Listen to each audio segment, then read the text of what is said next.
अस्सलाम वालेकुम जी students, how are you. उम्मीद है कि सब खैरियत से होंगे।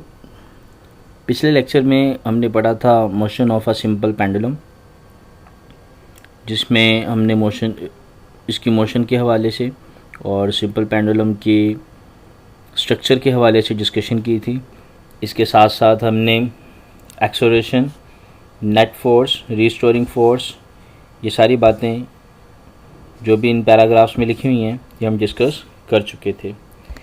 आज जो हमारा टॉपिक है, इसी टॉपिक के लास्ट पे जो हमने इक्वेशन लिखी थी कि time period is equal to 2π√L/g, ये इक्वेशन थी हमारे पास। इस इक्वेशन में हमने पढ़ा था कि टाइम पीरियड किसके बराबर होता है। ये देखिएगा, ये आपके सामने है, मैं इसको क्लीन करके दिखा देता हूँ आपको। इसके नीचे ही इसकी डेफिनेशन थी और हमने जो टॉपिक को क्लियर किया था वो ऑलमोस्ट यहाँ तक क्लियर कर लिया था। कल मैंने बताया था कि हम कुछ बातें हैं जो कल डिस्कस करेंगे अगले लेक्चर में। तो now today we discuss in simple harmonic motion some features, that's very important features of the SHM simple harmonic motion के जो है वो बड़े अहम जो है फीचर्स हैं जिनको हम डिस्कस करने लगे हैं आज। पहला फीचर क्या है जी? A body executing the SHM always vibrates about a fixed position। कोई भी जिस्म जिसमें SHM प्रोड्यूस हो रहा है वो हमेशा वाइब्रेट करता है, एक फ़िक्स मुकाम के आगे पीछे मुसलसल हरकत को दोहराता है। ये इसका पहला फीचर है। And second one is it's acceleration is always directed towards it's the mean position. जबकि इसका जो एक्सेलरेशन है, इस बॉडी में पैदा होने वाला एक्सेलरेशन, क्योंकि चेंज इन वेलोसिटी बेटा क्या कहलाती है? एक्सेलरेशन कहलाती है। Change in velocity is called acceleration. यहाँ पे देखते हैं, ये इसको थोड़ा सा क्लीन कर लेते हैं। ओके नाउ आप देख रहे हैं बेटा कि यहाँ पे body at that position at the state of rest, और जैसे ही मैं इसको यहाँ से रिलीज़ करूँगा, अभी तक तो मैंने इसको पकड़ के रखा हुआ है, and after that it move towards the position O, that is called mean position. इसको हमने किसका नाम दिया हुआ है? Mean position. अब इस मीन पोजीशन की तरफ जब ये मूव करेगा तो वेलोसिटी ज़ीरो से बढ़ना शुरू हो जाएगी। तो चेंज इन वेलोसिटी हुआ तो एक्सेलरेशन भी प्रोड्यूस हुआ। तो एक्सेलरेशन की डायरेक्शन किस तरफ थी? टुवर्ड्स द मीन पोजीशन, क्योंकि एक्सेलरेशन एक वेक्टर क्वांटिटी है तो उसकी डायरेक्शन भी तो होनी चाहिए ना। Very next, to reach at O position this bob can not stay at that position, it move forward. वो इस पोजीशन पे रुकता नहीं है, ओ पोजीशन पे, ए से ओ पर आते हुए, बल्कि आगे की तरफ मूव कर जाता है towards the B. To reach the B, जैसे ही ये ओ से बी की तरफ मूव करता है तो इसकी वेलोसिटी अब जैसे जैसे बी पोजीशन की तरफ जाती है तो कम होना शुरू हो जाती है, और कम होते होते होते होते at point B equal to zero, यहाँ पे इसकी वेलोसिटी क्या हो जाती है? ज़ीरो। वेलोसिटी ज़ीरो होने की वजह से again move backward towards the mean position. तो जब ये बी की तरफ मूव कर रहा था तब उसकी वेलोसिटी कम हो रही थी। तो वेलोसिटी कम होने का मतलब ये है कि डीसेलरेशन, इनकी जो एक्सेलरेशन है वो किस में कन्वर्ट हो जाता है? डीसेलरेशन। डीसेलरेशन भी एक्सेलरेशन ही कहलाता है, लेकिन ये डीसेलरेशन नेगेटिव एक्सेलरेशन को कहते हैं। नेगेटिव एक्सेलरेशन, डीसेलरेशन और रिटार्डेशन, ये तीनों नाम जो है वो मनफी एक्सेलरेशन के ही हैं। तो नेगेटिव एक्सेलरेशन होने की वजह से इसकी डायरेक्शन हमेशा, नेगेटिव एक्सेलरेशन की डायरेक्शन ऑपोजिट होती है। जिस तरह बॉडी मूव कर रहा है उसके ऑपोजिट। तो बॉडी मूव कर रहा है बी की तरफ तो डायरेक्शन इसकी मेन पोजीशन की तरफ।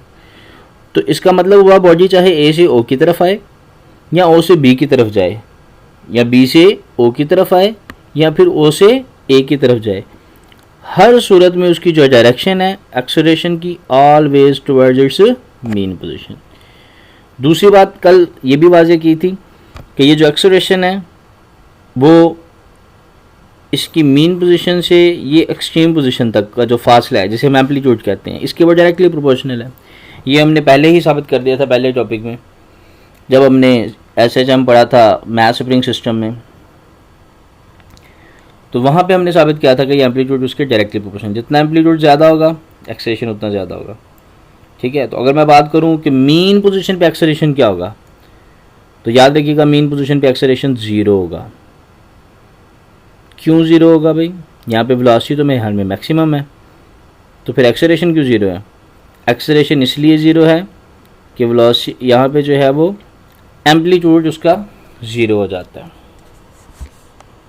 नेक्स्ट, इससे अगले फीचर की बात करते हैं। The magnitude of acceleration is always directly proportional to its displacement. ये डिस्प्लेसमेंट वही बात जो मैंने अभी आपको की एम्पलीट्यूड की, ये इसका थर्ड फीचर भी क्लियर हो गया। यहाँ पे एक और बात वो कहता है जी the acceleration will be 0 at mean position while it will be maximum at extreme position. ये पेंडुलम है, ठीक है। इस पेंडुलम का आप देख सकते हैं, ये मेन पोजीशन है। यहाँ से मैं अगर इसको यहाँ तक डिस्प्लेस करता हूँ तो यहाँ से यहाँ तक का जो डिस्टेंस होगा उसे फर्ज करते तो मैं x है, तो एक्सेलरेशन इज डायरेक्टली प्रोपोर्शनल है किसके? x से। और यहाँ पे जो ये x है ये बेसिकली शो क्या करता है हमें? एम्पलीट्यूड, और एम्पलीट्यूड जितना ज़्यादा होगा, यहाँ पे मैक्सिमम एम्पलीट्यूड है इस एक्सट्रीम पोजीशन पे, तो डेफिनेटली एक्सेलरेशन भी ज़्यादा। तो यहाँ पे क्या होगा? इस पोजीशन पे एक्सेलरेशन 0 होगा मीन पोजीशन, क्योंकि यहाँ पे तो वो पहले था, तो डेफिनेटली यहाँ पे एक्सेलरेशन भी 0 ही होगा। Its velocity is maximum at the mean position. बिल्कुल, मीन पोजीशन पे जो उसकी वेलोसिटी होती है वो मैक्सिमम होती है, और जबकि एक्सट्रीम पोजीशन पे वेलोसिटी हमेशा 0 होती है। तो इसका मतलब ये होगा कि एक्सेलरेशन मीन पोजीशन पे 0 और एक्सट्रीम पोजीशन पे वेलोसिटी क्या है? 0। ओके जी, very next. Now we discuss the different term which characterize simple harmonic motion. अब इसमें जो हमने भी डिस्कस की हैं बातें, इसमें कुछ चीज़ें यहाँ पे और हैं अंडर डिस्कशन, उसको देखते हैं। चंद एक डेफिनेशन हैं। सबसे पहले बात आती है, डेफिनेशन कौन सी है जी? Vibratory motion. वाइब्रेटरी मोशन किसे कहते हैं भाई? ये जो पेंडुलम चला है यहाँ से, आप देख चुके हैं इसको, ये है पेंडुलम।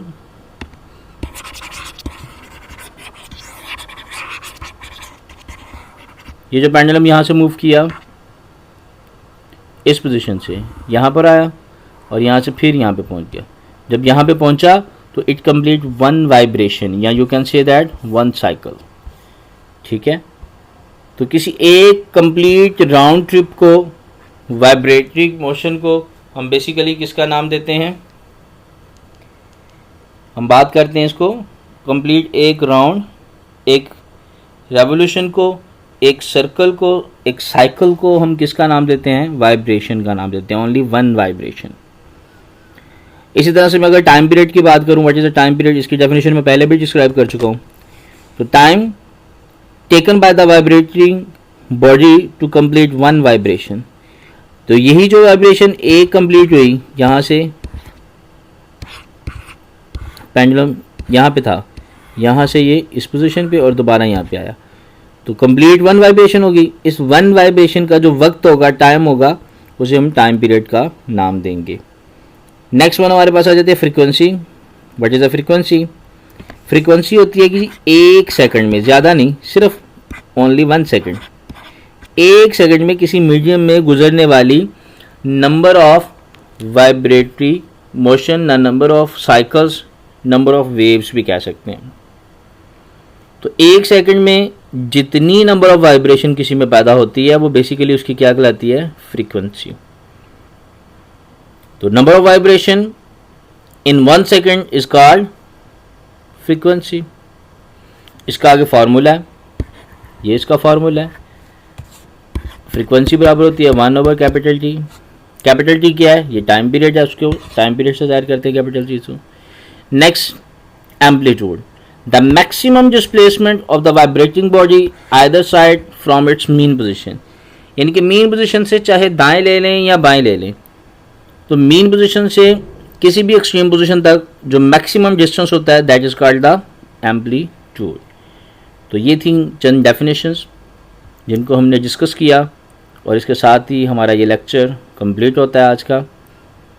नेक्स्ट लेक्चर के लिए चैनल को सब्सक्राइब करें, और इसके अंदर ही मौजूद लिस्ट में, प्लेलिस्ट में आपको हर नए जो टॉपिक के डिस्कशन के हवाले से बातें होती रहेंगी। ओके जी, अल्लाह हाफिज़, अपना ख्याल रखिएगा।